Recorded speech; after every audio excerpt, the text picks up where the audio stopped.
L'Algérie, avec ses milliers d'hectares de forêts et de pâturages, bénéficie d'une gamme très variée de climats, favorisant le développement d'une flore riche et diversifiée, telles que les plantes médicinales et aromatiques. Le Centre de recherche scientifique et technique en analyse physico-chimique s'est intéressé au Pinus alpensis, appelé pin d'Alep. Cet arbre peut atteindre jusqu'à 15 à 20 mètres de hauteur. Son écorce lisse de couleur argentée est riche en tanins.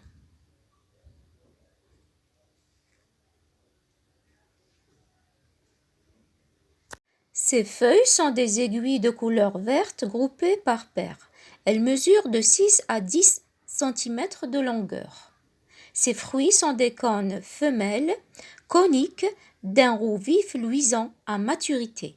Le cône doit avoir subi de fortes chaleurs pour détruire les joints de résine entre les écailles afin de s'ouvrir et de libérer les graines.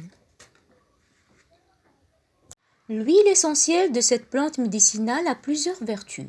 Elle a des bienfaits sur la santé physique et psychique. Elle aide à lutter contre la fatigue et les infections virales et bactériennes. Elle est utilisée en cas de grippe, rhume, sinusite, bronchite, douleurs musculaires, psoriasis et eczéma. Elle a des effets anticancéreux, antioxydants, antibactériens, antifongiques, anti-inflammatoires, neuroprotectrices, insecticides et herbicides. Après leur collecte, les aiguilles de pin d'Alep ont été soumises au séchage naturel pendant une semaine à l'air libre et à température ambiante du laboratoire.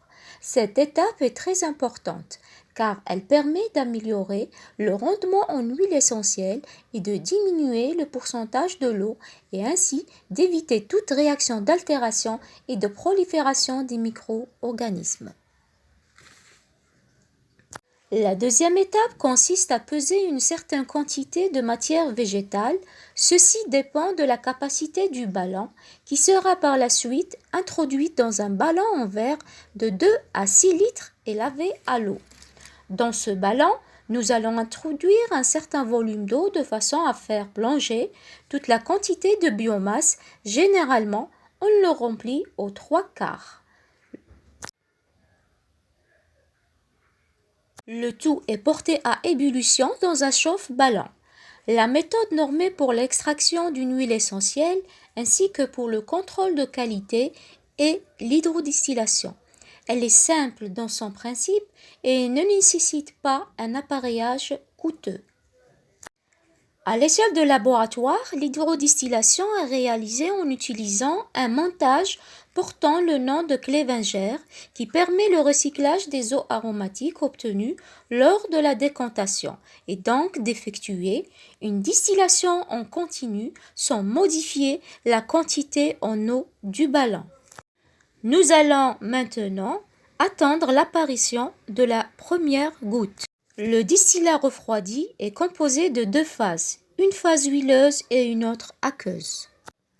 Après l'écoulement de 2 à 3 heures, nous allons récupérer l'huile avec un peu d'hydrolat dans une ampoule à décanter. Nous allons utiliser une pipette Pasteur pour récupérer l'huile qui va être stockée dans un flacon en verre et conservée au réfrigérateur à 4 degrés et à l'obscurité. Afin de déterminer le rendement en huile essentielle, elle doit être pesée à la fin de l'extraction. Cette huile essentielle va être par la suite étudiée. Nous allons d'abord déterminer sa composition chimique et par la suite son effet sur la santé humaine.